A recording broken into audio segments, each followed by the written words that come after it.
Hello and welcome my dear students. It is the next video lesson of molecular basis of inheritance and आज के इस video lesson में हम एक important topic को cover करने वाले हैं which is DNA finger printing.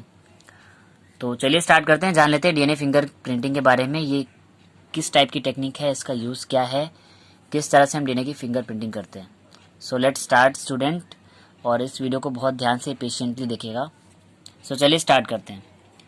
सबसे पहले this technique is use to identify a person on the basis of his और हर डीएनए स्पेसिफिसिटी। यानी कि जो डीएनए फिंगर प्रिंटिंग है वो हम इसलिए यूज़ करते हैं ताकि हम किसी भी पर्सन को आइडेंटिफाई कर सकें on the basis of her DNA, यानी कि उसके डीएनए की स्पेसिफिक न्यूक्लियोटाइड सीक्वेंस को हम आइडेंटिफाई करें, एनालाइज करें और हम प्रूव कर दें कि ये जो डीएनए कंटेंट है ये इसी पर्सन का है। इसी को बोलते हैं DNA finger printing. And the technique was invented by Sir Alec Jeffrey in 1984। तो जो डीएनए फिंगर प्रिंटिंग की जो टेक्निक है वो सर एलेक जेफरी ने डिस्कवर की थी 1984 में। और इस टेक्निक को इंडिया में कौन लाया? So in India the DNA finger technique has been started by doctor V K Kashyap and doctor Lalji Singh.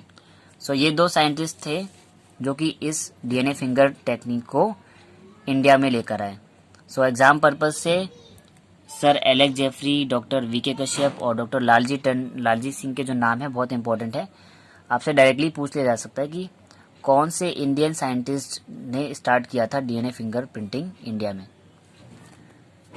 Now DNA finger printing होती क्या है, तो इसके कुछ बेसिक्स को जान लेते हैं। So DNA of human is almost the same for all individuals, but very small amount of DNA differs from person to person that forensic scientists analyze to identify people। कहने का मतलब है ऑलमोस्ट सारे के सारे इंडिविजुअल का जो DNA होता है वो लगभग सेम होता है, बट इनमें कुछ स्मॉल अमाउंट में डिफरेंस होता है। अलग अलग पर्सन के डीएनए में बहुत माइनर सा डिफरेंस होता है और उसी माइनर से डिफरेंस को जो है फॉरेंसिक साइंटिस्ट एनालाइज करते हैं कि दो लोगों के डीएनए में वो क्या माइनर डिफरेंस है। उन डिफरेंसेस के बिहाफ पर वो बोल सकते हैं कि इन दोनों का डीएनए सेम है या डीएनए मैच नहीं कर रहा है। और उन दो पर्सन के डीएनए के बीच में यही जो माइनर से डिफरेंस होते हैं, इन्हीं डिफरेंसेस को बोला जाता है पॉलीमॉर्फिज्म। पॉलीमॉर्फिज्म का मतलब है डीएनए की कई सारी फॉर्म्स, और ये यूजफुल होता है आइडेंटिफिकेशन में। अब पॉलीमॉर्फिज्म का मतलब होता है कि अगर दो लोगों के डीएनए हमने लिए हैं तो कई तरह से मैच भी कर सकते हैं और कई तरह से अलग भी हो सकते हैं। हो सकता है लेंथ वाइज दोनों बराबर हों या मिलते जुलते साइज के हों, या लेंथ में उनके डिफरेंस हो, यानी कि एक काफ़ी बड़े साइज का हो, एक काफ़ी छोटे साइज का हो। वहाँ पर हो सकता है जो डीएनए की जो न्यूक्लियोटाइड सीक्वेंस है वो काफ़ी हद तक मैच कर रही हों। तो वैसे तो हर डीएनए में क्या होता है, कई सारी रिपीटिव डीएनए सीक्वेंस होती हैं जो कि बार बार रिपीट कर रही होती हैं और वो ऑलमोस्ट सभी के डीएनए में कॉमन होती है। तो अगर हम उन कॉमन डीएनए सीक्वेंस को क्या करते हैं, रिस्ट्रिक्शन एंजाइम से कट करके रिमूव कर देते हैं। यानी कि जो डीएनए सीक्वेंस दो पर्सन के डीएनए में बार बार रिपीट हो रही हैं, मैच कर रही हैं, उन सीक्वेंस को हम लेंगे तो हम आइडेंटिफाई नहीं कर पाएंगे। सो उन सारी की सारी सीक्वेंसेस को तो पहले ही कट करके अलग कर लिया जाता है।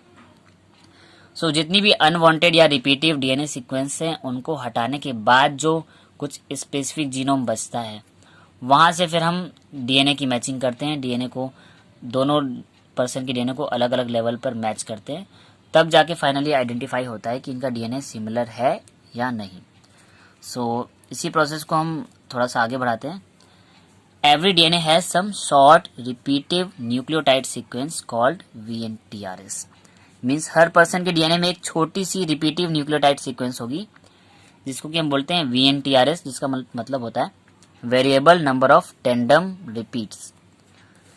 यानी कि कई बार रिपीट होने वाली डीएनए की सीक्वेंसेस को बोलते हैं VNTRS। यानी कि अलग अलग टाइप की न्यूक्लियोटाइड सीक्वेंस जो कि कई बार रिपीट हो रही हैं, तो उन न्यूक्लियोटाइड सीक्वेंस को जो है हम अलग आइडेंटिफाई कर लेंगे। अब उनको हम कट करके अलग कर लेंगे। अब दोनों पर्सन के बीच में मैचिंग होती है कि जो VNTRS हैं ये दोनों में इक्वल अमाउंट में है या किसी में कम है और दूसरे पर्सन में ज़्यादा है। अगर इक्वल अमाउंट में है यानी कि दोनों के पास variable number of tandem repeats same amount में देखने को मिल रहा है, यानी कि इनका डीएनए की जो लेंथ है वो सेम होगी और प्रॉपर्टीज़ कई हद तक मैच कर रही होंगी। तो ये जो VNTRS होते हैं इनको हम मिनी सैटेलाइट्स भी बोलते हैं। सैटेलाइट डीएनए हम बेसिकली उस डीएनए को बोलते हैं जो कि जिसका जेनेटिक इनहेरिटेंस में कोई भी रोल नहीं होता है, यानी कि कैरेक्टर्स को ट्रांसफर करने में कोई भी रोल नहीं होता है। बट ये जो क्या होते हैं मिनी सैटेलाइट्स, इनमें एक और स्पेसिफिक प्रॉपर्टी होती है कि ये किसी भी रेडियो एक्टिव एलिमेंट के कांटेक्ट में आने पर रेडियो लेबल्ड हो जाते हैं और अपने आप को एक शाइनी अपीयरेंस कैरी कर सकते हैं। तो VNTRS को हम मिनी सैटेलाइट्स भी बोल सकते हैं, यानी कि वो शॉर्ट डीएनए सेगमेंट जो कि बार बार डीएनए के अंदर रिपीट हो रहे हैं, बट वो अनवांटेड डीएनए है। मीन्स वो तो सब में ही कॉमन है, यानी कि किसी भी पर्सन का डीएनए उठा लें तो वहाँ पे सब कॉमन VNTRS मिलते हैं। तो मैंने जैसे कि स्टार्टिंग में बोला कि 90% तक डीएनए तो सबका मैच ही होता है। कुछ 10% में 10% के 0.1 to 0.1% में कुछ वेरिएशंस आते हैं। तो इन VNTRS को हम या मिनी सैटेलाइट्स को हटाने के बाद जो कुछ स्पेसिफिक न्यूक्लियोटाइड सीक्वेंस बचेगी उनमें ही जाके एट लास्ट में मैचिंग होती है। So restricted DNA fragment consist of hyper variable repeat region of DNA with 11 to 60 base pair. अब जो हमने डीएनए को जो कट किया था स्मॉल पीसेस में, क्यों कट किया था?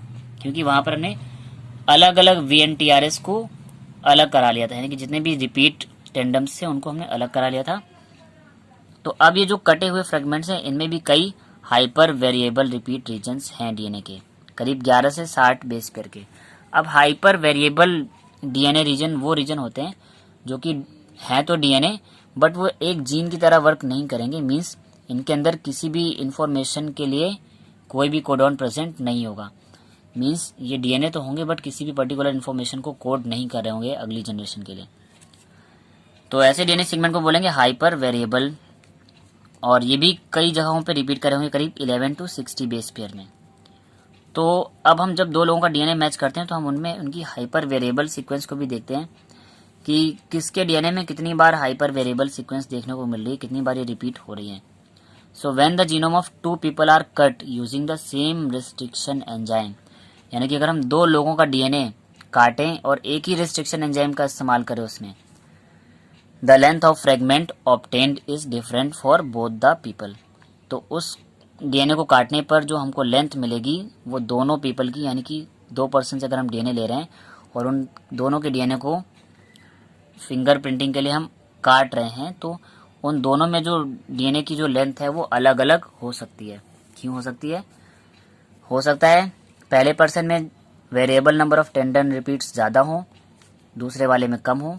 तो जिसमें ज़्यादा VNTRS होंगे उसकी लेंथ ज़्यादा होगी, जिसमें ज़्यादा हाइपर वेरिएबल्स होंगे उसकी भी लेंथ ज़्यादा होगी, और अगर हाइपर वेरिएबल्स कम है तो लेंथ कम होगी।